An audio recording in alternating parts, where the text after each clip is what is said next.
Welcome to a highly informed interview episode. I'm your host, John Puro. Now, before we get to an awesome interview, I just want to note that any opinions I express are my own. As always, I have to do my quick prayer to the video chat gods. May our Wi-Fi connections be sturdy, all dogs and my children remain quiet, and may Amazon Prime another time. Amen.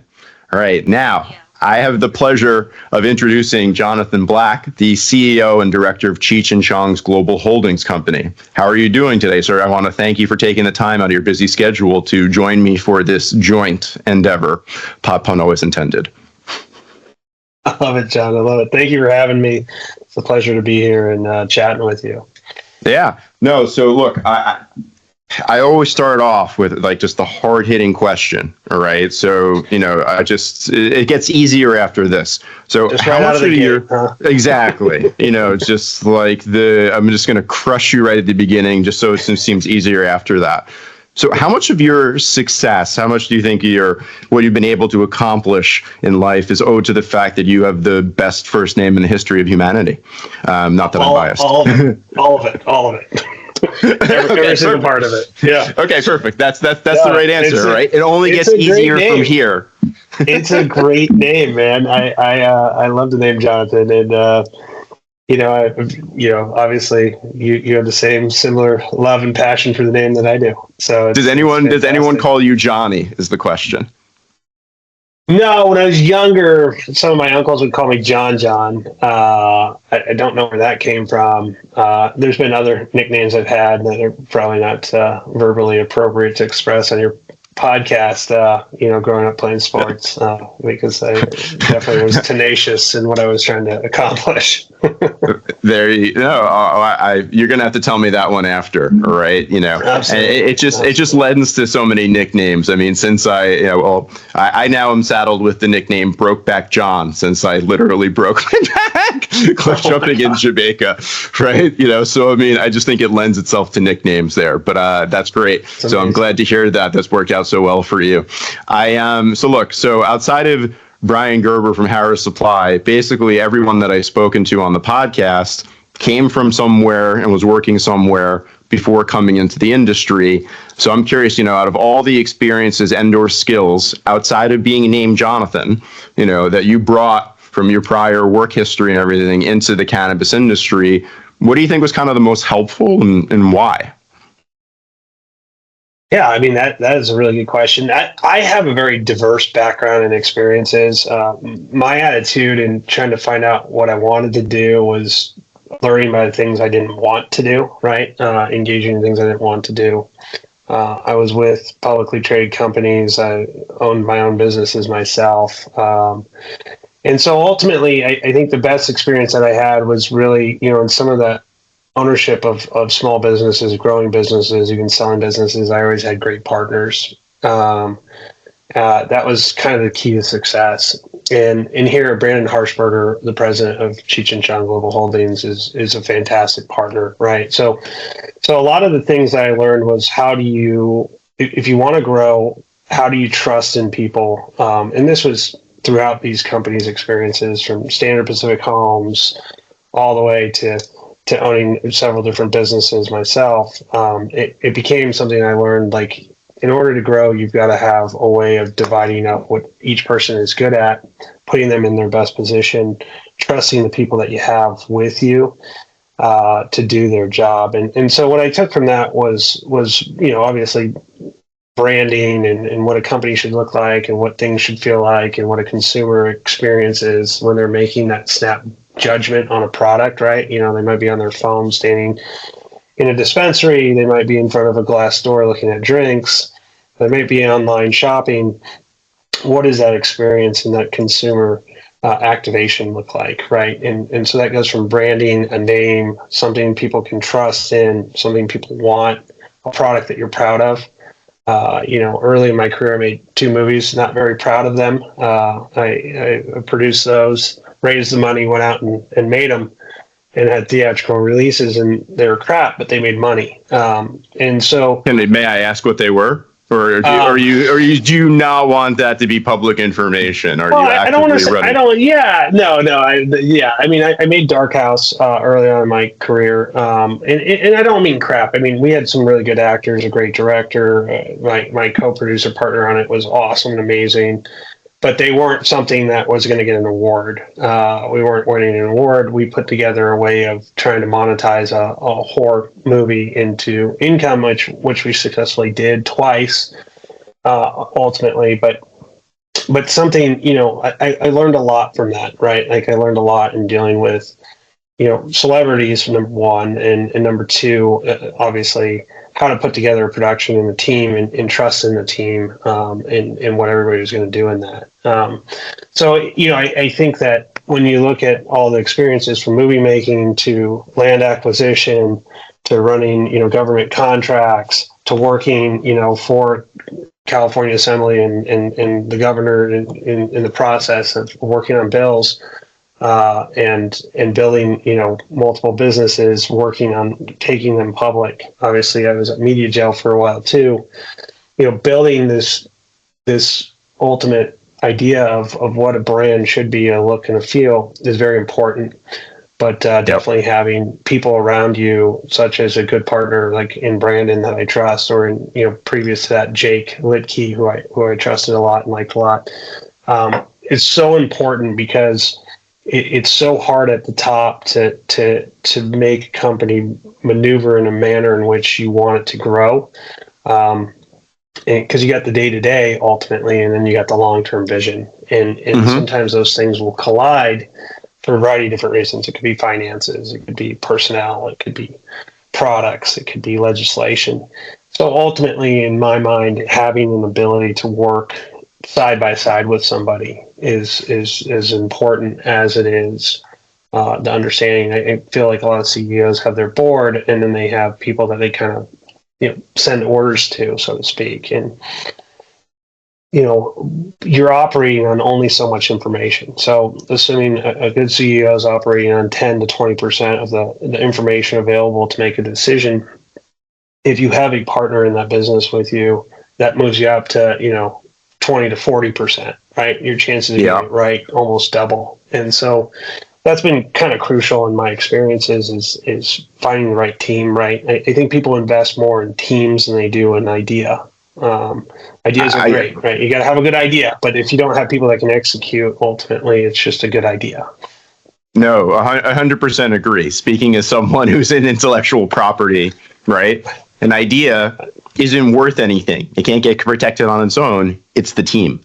So I think that to a certain extent, you almost even kind of segged into an answer for the next question in terms of like advice that you give, regarding leadership to leaders in the cannabis industry. So I think one of the first things you say is pick the right team, right? It starts with that. Yeah, pick the right team. And I think ultimately, besides picking the right team, it's trusting in the team, right? And giving them room to operate, as team players. I think the other thing you got to look at is what are the things that bite people, or cause difficulties in a situation, right? And so I really look to 4 factors ultimately in that. Like, one is the grass is always greener. So comparing against another company is, I think, problematic because you have no idea the details in which you're comparing to. You're just looking at whatever they've posted on LinkedIn or Facebook or wherever it is of their success in that moment. But you have no idea of the strive that they went through to get there and what it may have cost them to get it. The second one, which is a big one, is the attitude we're not going to make it, right? Like, that attitude has to go away. If that's the attitude going into something, it's not going to work, right? It's doomed ultimately there. The third one I look at a lot is, we're not good enough, right? Like, that concept of we're not good enough, or that imposter syndrome that follows people around through their careers, is absolute BS in my mind. I think if you put your mind to something and you're willing to work at it and you're willing to take time to understand it, you're as good as anybody else out there, ultimately. Yeah. And I think the issue is people operate on not enough information. And ultimately, the last one that comes to mind a lot of times is is just an ability for people to be able to, what are the three characteristics of a person's makeup in looking at a problem or a solution. And to me, like, if they have a work ethic, a desire to want to learn new concepts, and ability to speak their mind, right, to address things that people aren't going to want to hear, they have room for that. You've got a successful personnel around you and a successful culture, right? Which is, everybody wants to talk about culture, but I see these ploys that don't work, like pinball machines and drinking at noon on Fridays or whatever it is. That's great, but the culture that needs to be there is people are able to express the dissent in a situation without fear of losing their job or fear of backlash from another coworker, right?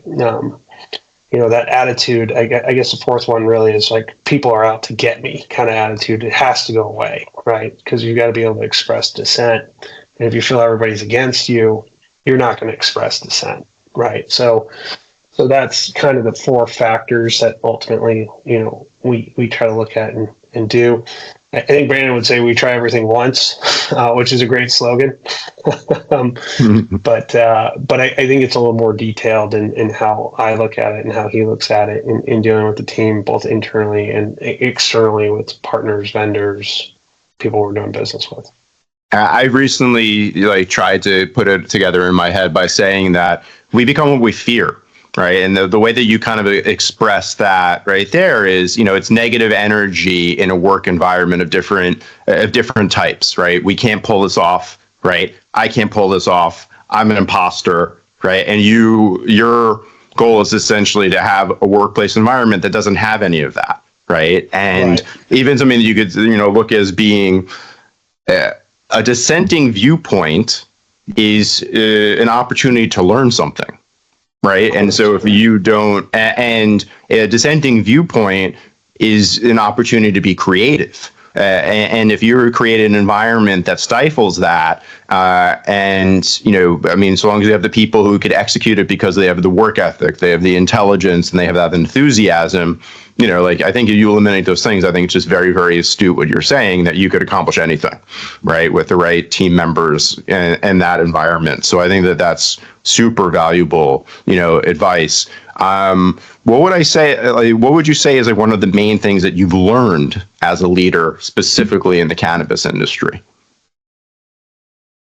I learned leading is very, very tough, right? Ultimately, being a leader, I guess I joke with other people, like, this is the last time I play the role of CEO, I'll be a board member, right? Go around, I think leading is ultimately very tough. You can't lead from the back of the field, right? Like, you've got to be out in front of it. You've got to be experiencing it. You've got to want to have the hard conversations and understand concepts. You've got to be flexible on how you plan ultimately the scope and the direction of the company, because I think people get cemented into what they tell board members or investors, and without flexibility, there's no room for growth, right? You need fertile soil where you can expand roots. So, when I look at leadership, and I don't think I've necessarily done a great example of this for my team throughout the whole time of being CEO of this company. I think I've struggled with it, to be just really honest. But I think ultimately, with the right people around you, you will get it right. You will get on track with it, and it'll start to come together. But you need the grace of people that work for you, and you need to give them the grace that you have, backwards and forwards, right? So that can cement itself into a strong working relationship and bond. Got it. So look, obviously, CHEECH&CHONG, in terms of old school brands, name recognition, you're starting with that. So, putting that aside, what do you think are some of the biggest factors in how you've been able and how the company's been able to grow over the years? Yeah, it was tough. Ultimately, Tommy and Cheech came back together to curate this brand, right? At the end of the day, they made the decision to come together and get this to work. There was some lineage stuff that had been done that had to be cleaned up or tweaked. They both had their separate brands going when I walked in the door, which was very, very confusing for a consumer, for the public offering and where these products were being offered and the style in which they were going and accustomed to. But they came together, right? And so I think, as the brand came together and the marketing side, like Steve Gunn and Brandon, who just understand ad buying spots and creative more so than I will ever, we were able to make something more of it, right? It's shocking because some people recognize the name but couldn't tell me a movie or a joke from the guys, right? Like, just because they've seen so many ads, endless ads out there from us. So I think the big thing that's a big mistake, we use Ben Mason at Pillars, our agency, right? We've invested a lot into the marketing side of this company. I think you have two extremes: people that invest too much, people don't invest anything into it because they feel like, hey, we got to get products on shelves. Getting products on shelves is half the battle. Consumer interfacing is the other half of the battle. And if people spend too much on marketing, the products on the shelves, they'll sell it, but people won't come back and buy it. So there's a very delicate balance there in getting a brand and branding a brand and marketing a brand that has to make sense. Like, are you getting ROI off your advertisement? Our D2C has been our massive driver, our engine of the company. And so thankfully that branding and that exposure and that advertising dollar that we're spending continues to lift the high tide of the whole boat, right? On other things that we're doing and recognition in what we're doing. And then we have 54 years of lineage with Tommy and Cheech, right? Just amazing lineage. Here's two guys that have been trying to say, like, cannabis should not be a situation where it's banned, right? Cannabis is something that you can utilize, be functional. In a lot of cases, it's necessary for people. And so they wanted to really try to get that message across. I hope that we are, but we do it in a fun way because they're comedians and we want to echo their thought process, their creative process in our branding and our marketing and our products. The podcast is proud to be sponsored by eBottles. If you're in the cannabis business, you know that quality packaging isn't just important, it's essential. That's where eBottles comes in. Whether you're just starting out or scaling up, eBottles offers proprietary, top-of-the-line packaging products built for cannabis. eBottles is the market leader for a good reason. They are experts in the field. 6 patents, 5 warehouse locations around the country, and a network of exceptional distributors. So get eBottles and grow boldly. Yeah, I mean, and the other thing that's interesting about them is that, I think I mentioned to you when we first spoke, my father showed me Up in Smoke when I was way too young, right? But you hit that age group demographic. Then, I mean, you have, that 70s show, right, with Tommy, and then you have Cheech and Nash Bridges. So there's another generation in between that gets familiar with them, right? And so now, I'm almost curious a little bit, right? How do you reach the current youngest generation with that brand? Is that just purely in terms of, leaning into marketing and social media a certain way? Like, who do you feel that you most cater to? And how do you cater to the folks that might not necessarily immediately have that name recognition that puts a smile on their face like it does for me? Full disclosure. Yeah, and that, John, that's an awesome question, right? Because I think that so many people have been stuck in this faction of this is what they are. Well, Tommy played the Yak in Zootopia, and Cheech was in Lion King, right? They were voices, right? So ultimately, you continue on, so to speak. But I think when you look at the branding of it, like Jack Daniels is no longer alive, Jim Beam is long since passed, right?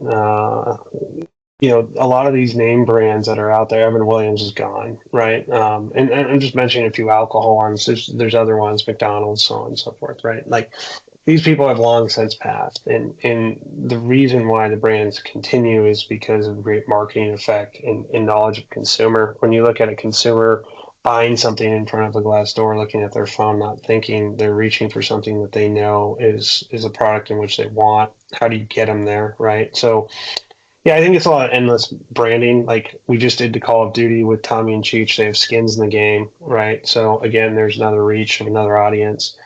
But one of our biggest surprises, John, was on our hemp-derived beverages. Women between the age of 25 and 50 were our biggest consumer.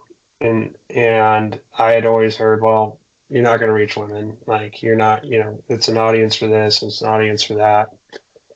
It's not true. They saw the name, they believed that this would be a product they should try, and they tried it and they loved it, right? On the hemp-derived beverage side, in mass retail. So, seeing stuff like that just tells you like CHEECH&CHONG can really become the next Coca-Cola of the plant, right? Of this industry that's emerging. If I don't screw it up, ultimately, or we don't make bad decisions, we have a runway to do that because the reach is there. But yes, commonly, like when you and I talk, like I think it's hilarious. My mom knows him from Up in Smoke, right? Like that's my mom recognizes him from there. I recognize Cheech from Tin Cup, right? Like in every great show, movie, as you said, great movie. And my daughters recognize him from the Yak. Right, like are we talking to him? Like, we just watched that movie, the Yak Daddy, the Yak Daddy, and or the Lion King, And so, I think that you have multiple generations in my household that recognize them for different reasons, which is important. But I think consumers recognize like these guys have been around for a long time. There's consistency, and they wouldn't put their names on a bad product. And the branding they're consistently seeing. So it's developing even further past the lineage of just a movie career or celebrity fame into a household name and brand. And it's amazing. Like the references to them, like I was watching Billions and they said, Up in Smoke, like Cheech and Chong, right? Like they made a reference to it. And it's like, great show. Great show. Has absolutely nothing to do with I know. With but cannabis, it's cultural cachet, right? It's cultural cachet. And in a world, right, where I feel like everyone should learn about logical fallacies and be reminded of them frequently, right? Where a lot of endorsements are all about appeal to inappropriate authority, right? Like why does a sports star have any basis for telling you what car to buy? The fact of the matter is when you have celebrities that are so associated with a specific type of product, right, that comes with that understanding on the consumer side, that trust level of there's quality here. Right. And you combine that with product diversification to cater to different demographics, like you said, and just having that little built-in thing and then sticking the landing with a quality product that meets people where they are. That's where you could really accomplish stuff. You're 100% right. John, you bring up an important point. It is very tough in the world of sound bites, in the world of things that you see going on. I literally saw Peter Thiel, I love watching him and Steve Jobs. Whenever they talk or there's a video online, I stop what I'm doing. I'm watching these guys, even if I've seen it, I watch it again, because they're just common sense to business practices is something that you would think would be well known, but is oftenly missed because it's just a common sense practice that they're applying in application.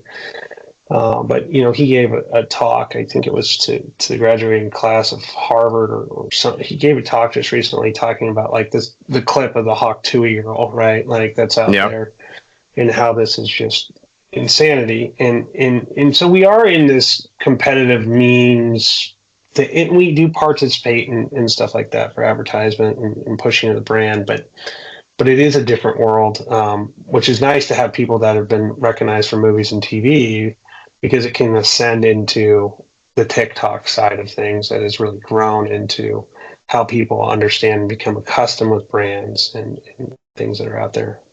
Yeah. Product-wise.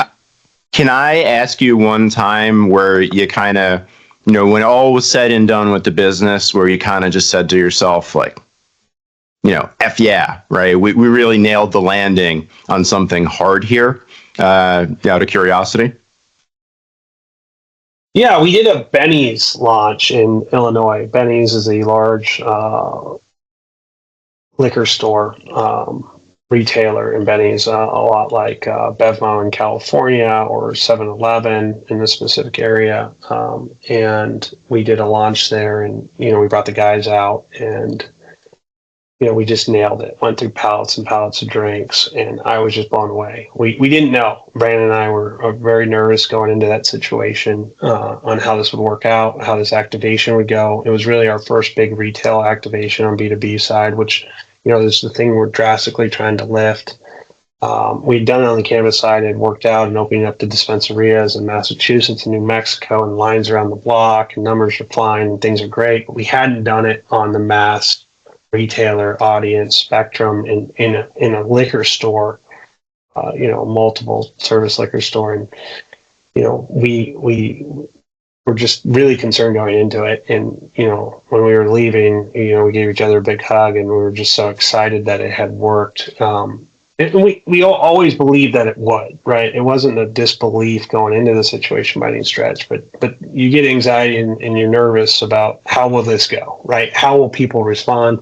People were camping out, in line to meet the guys. Obviously, was fantastic. But then the sales throughout the whole retail store cycle, not just the store we're in, but just overall the mass audience and the activation was just incredible. And we did a lot of work. Our CMO Brooke did a lot of work on that. Pillar did a lot of work on that. Ben Mason with Pillar, and our COO Jace Bueno did just an amazing job putting this all together, and it worked. And it was a sigh of relief, honestly, John. because I did not know that we were gonna. That's the fear of the unknown, right? When you're sticking your neck out there and stuff, and that's what those are the ones where you say, heck yeah, right? We stuck the landing on that. I got it. So now we were talking. I mean, we've been starting to talk about already and alluding to it. How you folks are in the hemp, industry and stuff. So I'm just curious to know, when we were, pre-gaming a little bit, we were talking about some of the most interesting things in the industry, and you were alluding to some of these ideas of, hemp and state licensed cannabis, right? And also cannabis and alcohol. So what are some of the most interesting things that you're noticing in kind of your unique position in the industry with respect to, those dichotomies, those classes? Yeah.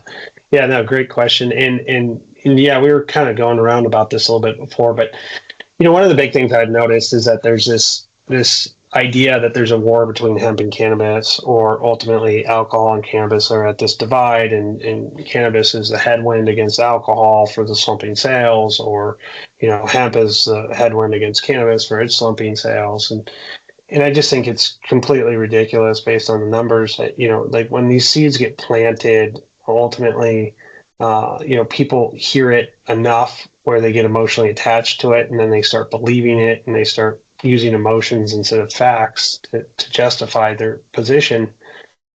And it doesn't exist. I mean, if you look at, take California for a second, we're working right now to set up 40 brands, both on the cannabis side, and total 40 brands, but brands from the cannabis side and brands from the hemp side, which we are on both, right, in California, to come to a meeting and work on legislation for California for the governor who just, executed an emergency order, which we feel was misplaced.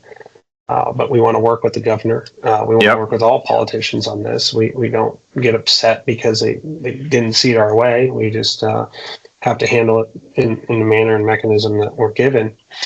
But, I think, when you look at this, I don't think that by the numbers, I believe it's like 6.5% of dispensary sales in California are beverages, right? And ultimately, of those beverages, less than a fourth of a point are under 10 milligrams.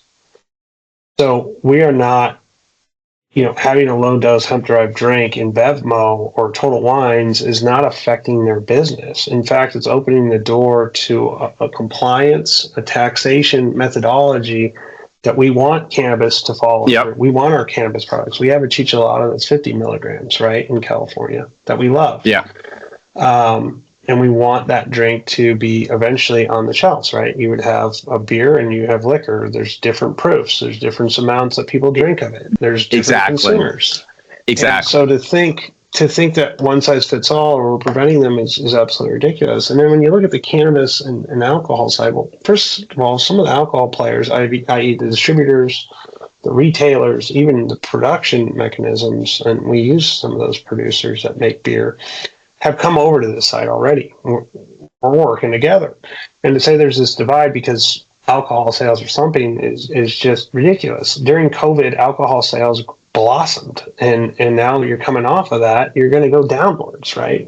Yep. And that's just the fact of the matter. It doesn't have anything to do with it. Someone that wants cannabis. Someone that wants alcohol wants alcohol. It's not a competitor. It's not like I can walk in today to, again, like a 7-Eleven and, should I buy beer or should I buy, a blunt? Like, that's not happening, right? Like, I'm specifically going to a dispensary. I'm specifically going to a 7-Eleven to buy alcohol, so to speak. So not one and the same thing. And so this gets a little bit disturbing because, these seeds are being sprinkled out there and people are ingesting this, and it's not actually situated in any kind of factual numbers that I can see, other than the fact that one's going down and one's going up. But it doesn't mean that they're necessarily related to each other, like the expansion, correlation and causation. Yeah. I mean, it's just don't get confused about the two. By the way, can I just say I am a little bit worried that you might come for my podcast hosting job with my pop puns, because you kept on saying planting the seed, right? Ingesting. I mean, you just naturally pun, sir. So I mean, I tip my cap on that.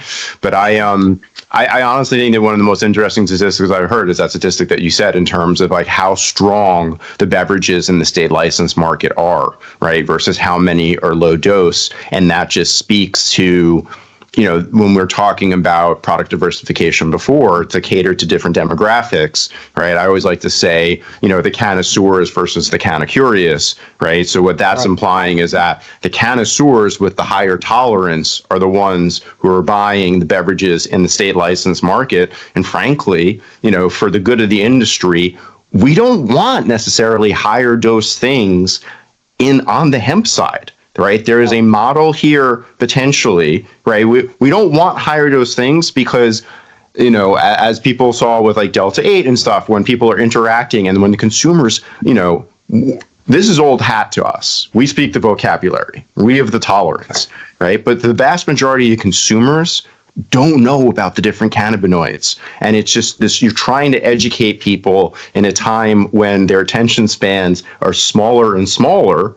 Right, that it's you want low dose there, frankly, just because it guarantees that more people have a positive experience the first time they do something. Right. And I think that's ultimately important, right? Like when you look at, the hemp category versus looking at the cannabis category, you have two totally different consumers in my mind, right? Someone like Joey Marin, Cheech's son, who's our chief product officer, is not going to go out and buy a bunch of our drinks because it's not going to do anything for him, right, on the hemp side. He will take down a chicholata, maybe two, right? The guy has incredible endurance, can tell you exactly what's in it, what flavors he has. He's a connoisseur. And I think both markets are going to exist. I mean, I do people drink beer and wine? Yes, they do. But, there's a preference there. If someone has a wine cellar, they generally don't have, a bunch of beers in the refrigerator too. Like people are going to make their selective choices. And I think consumers should have those options. I have seen that the influx of in a mass market of hemp-derived drinks will lead people ultimately to cannabis sales. Mm-hmm. We've seen it. We've activated people from our hemp side to our cannabis side. And ultimately, that was the step that was missing, because when we came out, we had the strong CBD presence and we had this cannabis presence, and we had nothing in between. And to get someone to go from a CBD product to a cannabis product was a lot further of a task than from a hemp product to a cannabis product and back and forth. And there's states in which, Texas, Florida, and places, North Carolina, where hemp is the only optionality to a consumer. Yep. And, ultimately our idea as a company is we want to get products into every consumer's hands, no matter where they are. And so the challenges with that are, how do you get a cannabis product into someone's hands in North Carolina, short of having them buy it, smoke it, and consume it on a reservation, right? Like, doesn't exist for you, right? So talking about a recent story. Yep. Yep. Right. So ultimately, like when we look at stuff like this, we're trying to figure out, how do we play the cards that we're dealt, right, on the legislative side? And hemp and cannabis, ultimately, at some point, I feel there will be a complete immersion of the two, right? They will work together. And so hemp did something a little bit different. They got the Farm Bill passed. Ultimately, under that Farm Bill, they have federal protection, right, to sell these products across the United States. And now they have to deal with the states, right? But they have the federal side. Whereas cannabis went after the states and don't have the federal protections. And so it's a whole different legislative beast on both sides that you're dealing with constantly, that we're constantly looking at and dealing with. And then alcohol ultimately is the crown jewel, right? Like, it's how you get taxation, you get mass production, and how you get this to go. But I think the thing that a lot of people miss out on is simply this. It is impossible to scale a cannabis business inside of state lines because those are your only consumers inside that state, right? Like, if you're doing mass production for the whole United States as a cannabis producer, you can hit price points that other people can't hit, and you would kill a black market that exists, right? The black market thrives on an opportunity. Same with the hemp side, right? Same thing with the hemp side. So, there's not, I've never heard of a bootlegger bust, like I guess there's that show on Discovery, but generally there's not bootleggers out there because you can't make a beer cheaper than Budweiser does. Like, it's impossible for me to do that, even with the taxation, the regulation, the 3-tier system, the compliance that exists. You can't beat them on price because of scale. Yeah. This needs to happen with hemp and cannabis, right? We need to find a way to scale it so that we can kill the black market and people can benefit from the taxation and benefit from something they want to use. Consumers aren't going to go away. Like, there's people smoking cannabis today in North Carolina doing it illegally, right? It's happening, right? Yeah. So why would the state not want to regulate and tax it? And by tax it, I mean not over-regulate and not over-tax, which we've seen in California, right? They've really decimated that market by just a misunderstanding of what cannabis is and what it isn't. But give them an ability to deal, across the board and make that taxable revenue that they're after.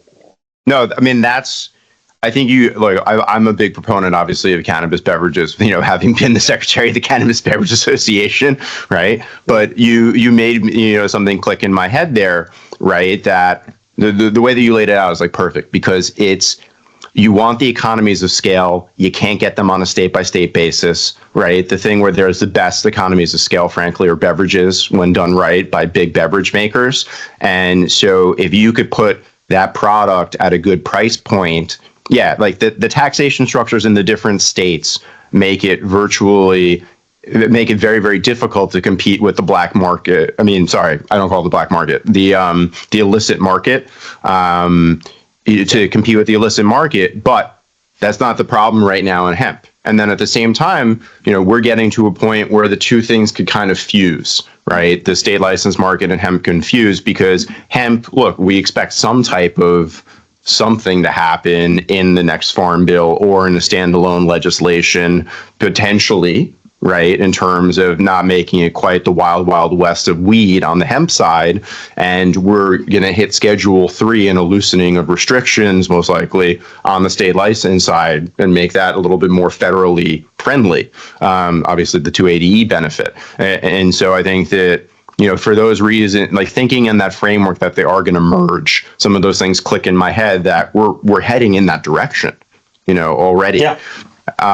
So, that might lead into like a solid other, you already kind of, to a certain extent, maybe answered this in one respect, but what are some future trends that you anticipate overall? And, like I said, if that's your main trend, we've already got a good start. But if there's any other trends that you're noticing that you find interesting in the worlds of, the state license, cannabis, or hemp, what do you think they are, and, kind of how are you preparing for them? Without giving away any trade secrets. Yeah, well, I don't need to. Tilray just tipped their hand, right? Like, Tilray came in and bought a bunch of distribution, a bunch of production on the alcohol side. Now they're launching their hemp drinks that are coming out. And eventually their cannabis drinks will come too, right? Like, I think you're going to see it merging between these industries, right? As time ticks on, just because, it makes sense, right? Like, we've met with the Teamsters in the unions in regards to this multiple times because, they're getting laid off. They're having a hard time getting wages when you have a deflating market. And here comes an answer, right? Like, so Yep. people see it and they're looking at it and they're trying to understand it, right? Because the regulations and the state lines and things make things tough. But I think the Cannabis Beverage Alliance Association is a fantastic association. I think there's a bunch of great associations out there, like the USHRT has changed over, right? So I think that Jonathan Miller has really made it, an opportunity to change his spot, so to speak, in that organization for the better. I think HBA and Chris Lackner have done a great job. Diana, who we talked about, has done a great job. And I think, like, the inward fighting of this really just, we've tried ultimately to get these groups to merge together, to come together, and work together, both on the cannabis side, the hemp side, and everywhere else, because they need to work together to find a pathway forward, because it will merge together at some point. And so, it's very tough when we're looking at situations like this, and you have someone that wants to do this and someone wants to do that, and they don't want to do this, and that product shouldn't be here. I think you have to come in with room and say, everything's on the table, let's discuss it. And that's what we're set out to do in California on November 15th in Sacramento. Yeah. Very excited to do that with, Karen from Kiva. Very, very great. We've been able to set aside our differences. And our first conversation, I got to tell you, I never thought we'd be able to work together. But she was very upset with me. I was very upset with the situation. I don't know if she was upset with me as much as the situation. But those lines of communication, we've been able to put down those swords, and I tip my cap to her, right, to put down those swords and come to the table. And so I think more of this is going to go on. I think that you and Diana and Mike Ramirez and people in your organization are fundamental to that change. I think that former organization for me. Unfortunately, I had to. Yeah, I had to. Yeah, that was Palace. It wasn't Palace Intrigue. It was just hopping from one firm to another. So I get that. So right. So the time has flown by, right? And so I think I'm gonna have to move on to the last question that I like to think, right? So JB, Jonathan, you are putting on the wizard hat, stylized like a J, right? You are going to play either Tokerdamus, Smokerdamus, whichever one you prefer. I still haven't decided. They're recently on a LinkedIn poll, Tokerdamus crush Smokerdamus. Now, make any prediction that you want, sir, about other, you've made the biggest prediction there is already about the merging of this, but on a micro level, right? Call the future. Of some facet of the industry, on the legislative side, on with the farm bill or anything, your imagination is the only limit to your answer to this question. Yeah, that's a tough one. You really brought it there. Look, I think ultimately when you look out there and what's going on, you have so many different channels of selling so many different products with so much different legislation. I think that there's going to be a path forward with Schedule 3. I think that, you saw a pact that was being discussed between multiple West Coast states when it comes to cannabis. Yep. Here's where I think this goes. I think cannabis will ultimately become like malt. Malt's not subsidized by the government. Malt runs at $20 a pound. I think cannabis will get to that scenario. I think cannabis will ultimately play into both the hemp side and the alcohol space in some derivative form or another. And I think compliance and taxation will follow as these things open up. I think hemp is positioned to lead the way for cannabis, and I think cannabis has to join the fight with hemp to allow that to happen so that they can coattail on in. But the compliance structure that's set up and the 3-tier system that exists from alcohol is something that's going to have to ultimately be implemented across the hemp and cannabis spectrum for it to work. Yeah. And, I think that Amazon is going to be a key player in this. Obviously, Tilray will be a key player in this.